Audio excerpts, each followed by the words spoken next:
Oi, gente, espero que estejam todos bem. Vamos retomar aqui nosso programa, continuando com a nossa terceira unidade e com os deveres e poderes administrativos. E hoje a gente vai dar sequência com os poderes administrativos.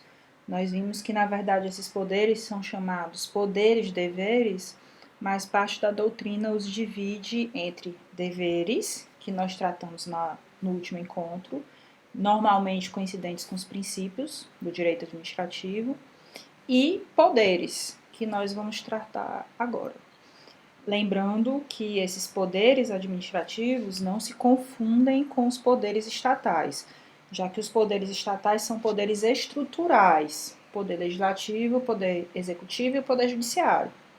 Os poderes administrativos são poderes instrumentais, eles representam justamente as prerrogativas da administração. Na verdade, eles são decorrência do princípio da supremacia do interesse público sobre o particular.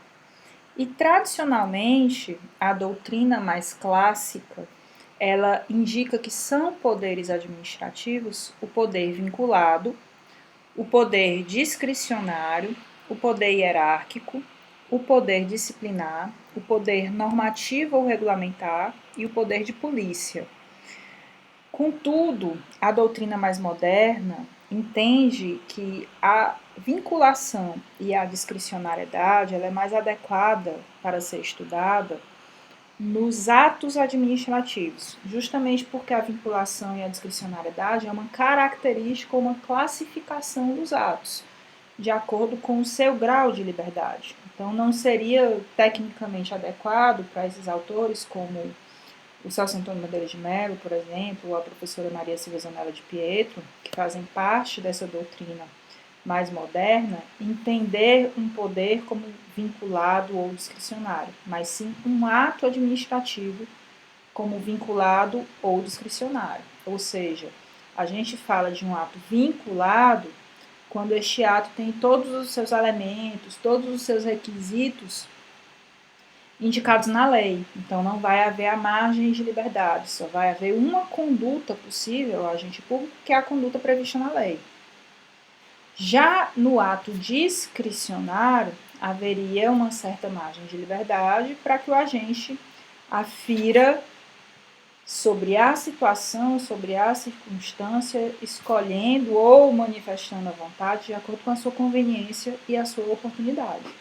Então, a gente vai reservar para aprofundar um pouco mais sobre a vinculação e a discricionariedade quando nós estivermos tratando dos atos administrativos, que é a nossa próxima unidade, a unidade 4. Pois bem, então, já que nós não vamos tratar da vinculação e da discricionariedade como poderes administrativos, nós vamos começar pelo poder hierárquico. E o poder hierárquico, ele também é chamado de princípio hierárquico. Esse poder ou princípio hierárquico, ele permite à administração com que ela se organize internamente por meio de relações de coordenação e subordinação. É essa noção de hierarquia que permite à administração com que ela escalone os seus órgãos, escalone os seus agentes públicos, de modo que quem está numa estrutura hierarquicamente superior, no topo dessa estrutura, vai dar as ordens e quem vai vindo abaixo vai as obedecendo. A hierarquia ela é tida como uma prerrogativa própria, típica da função administrativa. Inclusive, como poder ou como princípio, se costuma afirmar que ela só se manifesta no exercício da função administrativa. Ela não se manifesta no exercício da função jurisdicional, nem da função legislativa, porque a função jurisdicional, ela permite aos agentes que a exercem, aos magistrados, decidir os casos concretos de acordo com o princípio do livre convencimento motivado. Então, não existe hierarquia nessas decisões. Quando um desembargador, por exemplo, reforma uma decisão de um juiz de primeira instância, ele reforma com base num erro em judicando ou num erro em procedendo, não em razão da hierarquia, não em razão de uma estrutura hierarquicamente organizada ou porque ele manda dar ordens em um magistrado. A mesma situação ocorre no Poder Legislativo. Não existe hierarquia entre os órgãos do Poder Legislativo. Não existe hierarquia entre Câmara de Deputados e Senado. Não existe hierarquia entre Câmara de Vereadores e Assembleia, ou o que quer que seja. Cada um desses órgãos que integram o Poder Legislativo possui as suas competências que são estabelecidas na nossa Constituição. Então, não vai haver hierarquia também entre eles. Só vai haver hierarquia nos poderes legislativo e poder judiciário quando eles estão no exercício da função administrativa. Então, embora não exista hierarquia ou poder hierárquico na função legislativa e na função jurisdicional, existe manifestação da hierarquia nos poderes legislativo e judiciário. Por quê? Porque eles também exercem atipicamente a função administrativa, como a gente já estudou. Nós já estudamos que a função administrativa é a única função estatal que é exercida atipicamente não só por todos os poderes estatais, como também poder legislativo e poder judiciário, porque, óbvio, o poder executivo exerce tipicamente, mas também pode ser exercida por particulares. Então, como o poder legislativo e o poder judiciário também atipicamente exercem a função administrativa, eles vão trazer, junto com o exercício da função, as características dessa função, as prerrogativas inerentes, os poderes inerentes a essa função, como a hierarquia. Então, por exemplo, em todo tribunal existe um presidente do tribunal, em todo fórum existe o diretor do fórum, ou o diretor do foro. Na Assembleia Legislativa, por exemplo, na Câmara de Deputados ou no Senado, também existe o presidente. Ele acumula com as suas funções legislativas ou funções jurisdicionais a função administrativa. E aí, no exercício da função administrativa, ele vai ter, sim, ele vai ter uma relação pautada na hierarquia com os demais agentes, mas no que se refere à função administrativa, ok? Pois bem, então, o poder hierárquico ou princípio hierárquico, ele é típico da função administrativa, típico, portanto, do poder executivo, que é quem tipicamente exerce essa atribuição. Hoje, nos dias de hoje, por força de algum tempo, reforma do judiciário, nós já temos há algum tempo a reforma do judiciário com a emenda 45, alguns autores sustentam que existe hierarquia na função jurisdicional, por conta do advento das súmulas vinculantes, dos recursos repetitivos, da repercussão geral, mas principalmente por conta da súmula vinculante. Muitos autores, como a própria professora de Pietro, entendem que, como a súmula vinculante ela vincula as decisões dos magistrados e vincula, na verdade, toda a administração pública, ela acaba imprimindo uma hierarquia no âmbito do judiciário, no âmbito também da função jurisdicional, porque os magistrados passam a se obrigar a decidir conforme o que está disposto numa súmula vinculante. Então, fiquem muito atentos a isso também. Pois bem, mas afinal, o que esse poder hierárquico ou princípio hierárquico traz de consequências para a administração? O que ele tem de desdobramento, além do fato de permitir à administração se organizar, se estruturar através de relações de coordenação, de subordinação, de forma escalonada?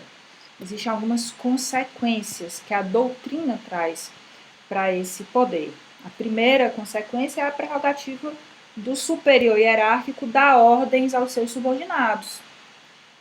Por consequência, a gente tem outra característica, que é a obrigação que os subordinados têm de cumprir as ordens dos seus superiores, mas há uma ressalva que praticamente todo o Estatuto Funcional estabelece, que cabe aos agentes públicos obedecer às ordens do superior hierárquico, salvo as manifestamente legais. Manifestamente legais, aquelas inquestionáveis, e que qualquer um que identifique, que receba aquela ordem, vai identificar que é uma ordem ilegal. Então, exceto nessa circunstância, os agentes públicos são obrigados a cumprir essas ordens. Então, nós temos aí que cabe ao superior dar ordens, ao subordinado obedecê-las, salvo as manifestamente legais. Cabe ao superior também fiscalizar, controlar o que os seus subordinados fazem. Também decorre do poder hierárquico a prerrogativa do superior rever os atos dos seus subordinados. Ora, se ele pode controlar, ele pode rever. Se ele tem o dever de fiscalizar, ele também tem o dever de rever esses atos. E aí, nessa revisão, ele vai poder anular e revogar os atos dos subordinados. Isso é uma decorrência da autotutela. A autotutela, ela se manifesta no âmbito da administração pública, ela permite que a administração pública reveja seus próprios atos, anulando ou revogando, mas ela não se manifesta só para aquele agente específico, ela se manifesta também na relação entre o superior hierárquico e o subordinado, de modo que um superior hierárquico, ele também tem a prerrogativa de rever os atos do subordinado, podendo anular os ilegais e revogar os que não são convenientes nem oportunos. Isso é outra consequência. Também é consequência do poder ou princípio hierárquico a possibilidade do superior delegar atribuições. O que é o delegar? Transferir atribuições para outrem. Se a gente está tratando do princípio hierárquico, a decorrência lógica é que essa delegação vai do superior para o subordinado, ou seja, o superior que possui uma série de competências previstas na lei, ele vai poder delegar, ele vai poder transferir para o seu subordinado parte dessas competências para poder melhor desempenhar suas atribuições. Isso é o delegar. O avocar é a possibilidade desse mesmo superior trazer para ele, chamar para si atribuições que originariamente são dos subordinados. É como se fosse o contrário da delegação. Enquanto que na delegação a atribuição é do superior e o superior transfere para o seu subordinado, na avocação a atribuição é do subordinado e o superior chama para ele. Nós temos uma legislação que disciplina a delegação e a avocação, que é esta lei que está aí, que é a Lei 9784 de 99. Vocês já conhecem essa lei, a gente já tratou dessa lei quando a gente estudou os princípios da administração pública, e a gente viu que no artigo 2º nós temos a denominação conteúdo de vários dos princípios, falamos do artigo 50, que traz a questão da motivação, falamos do artigo 53, que traz o conceito de anulação e revogação. Pois bem, esta mesma lei, ela tem um capítulo que trata da competência. E, além de definir o que é competência, esta lei vai trazer aqui também, nesse capítulo 6º, além da definição, ela vai trazer algumas consequências da competência e vai trazer também a possibilidade de delegação e avocação de competências. Então, essa lei é muito importante porque a gente encontra nela os critérios pelos quais os agentes públicos podem se basear para transferir competências a terceiros ou para chamar para si atribuições de seus subordinados. Então, a lei inicialmente ela vai definir que competência é uma atribuição que a lei estabelece para alguém. E ela prevê aqui no artigo 12 que essa competência ela pode ser delegada aos subordinados de um agente. Mas ela traz uma peculiaridade que vai além disso, que é uma excepcionalidade. Ela permite que um agente público delegue atribuições para outro agente, ou que um órgão delegue atribuições para outro órgão que esteja no mesmo patamar hierárquico, ou seja, não necessariamente numa relação de superior para subordinado, mas agentes que estejam no mesmo nível hierárquico, no mesmo degrau, podem delegar competências um para outro. É uma excepcionalidade com relação à delegação que a Lei 9784 trouxe. Então, fiquem muito atentos para isso também. Pode ocorrer, por exemplo, de um ministro delegar uma atribuição que compete a ele em uma lei para outro ministro. Não existe relação de hierarquia entre eles. Eles estão no mesmo patamar hierárquico. Mas a Lei 9784 permite isso aqui no artigo 12. Ok? Pois bem, gente, A delegação de competências é, na verdade, uma regra geral, certo? Desde que eu não me enquadre nas excepcionalidades que a lei traz, eu posso delegar competências. Só que existem algumas exceções. A lei vai trazer também aqui, nesse capítulo que trata da competência, as situações em que não pode haver delegação. Essas excepcionalidades, elas são muito cobradas em concurso, já foi cobrada também em prova da OAB. Elas estão aqui no artigo 13. Então, esse ponto vocês precisam saber. O que não pode ser delegado? Não se pode delegar edição de ato normativo. Por exemplo, se compete a um ministro editar instrução normativa, se compete a um prefeito editar decreto para regulamentar a lei, eles não podem delegar essa atribuição. Por quê? Porque decreto, instrução normativa, tem conteúdo normativo. Outra situação, também não se pode delegar decisão em recurso administrativo. Ou seja, por quê? Porque normalmente os recursos administrativos, eles têm um conteúdo, eles são de caráter hierárquico. Os recursos são até chamados de recursos hierárquicos. Quando algum cidadão, quando algum interessado recorre de uma decisão administrativa, a regra é que quem vai julgar esse recurso é a autoridade hierarquicamente superior. Então, se eu admitir delegação, quem vai julgar o recurso vai ser o próprio agente que tomou a decisão e o recurso vai perder a razão de ser. Então, também não se admite delegação de decisão de recurso administrativo. E, por fim, a gente tem aqui o inciso 3º, que não admite delegação em matéria de competência exclusiva. Vocês podem observar em várias consolidações, códigos ou na própria Constituição, nós temos disposições que estabelecem que a competência privativa não admite delegação, ou o próprio legislador estabelece esse ato admite delegação em tais circunstâncias. Então, a própria 9784 já limita quando a competência é exclusiva, não se pode delegar. Então, não sendo isso, qualquer outra situação vai admitir delegação. Então, delegação é algo muito recorrente, é algo de praxe no âmbito da administração pública. É muito comum os agentes públicos delegarem para os seus subordinados, que é o mais comum. E, na verdade, é muito comum também a gente identificar que eles não observem as formalidades que a 9784 traz. É muito comum ocorrer de forma informal. E, ainda sobre a delegação, existem alguns aspectos, alguns requisitos de validade, algumas formalidades que a 9784 traz. A delegação, ela tem sempre que indicar exatamente qual é o ato que se está delegando, por quê, qual é a motivação. E essa motivação, ela pode se dar em razão de vários fatores, como o artigo 12 coloca aqui. Pode se dar em razão de circunstâncias de índole técnica, social, econômica, jurídica ou territorial.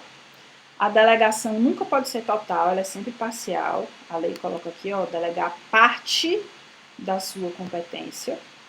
E a delegação, ela também é sempre temporária. Tá? Ela é temporária, como o parágrafo 1º do artigo 14 deixa claro aqui, né, que o ato de delegação ele tem que especificar quais são as matérias que estão sendo delegadas, os poderes transferidos, os limites de atuação, a duração, os objetivos e o recurso cabível quando o agente que recebe a delegação toma a decisão.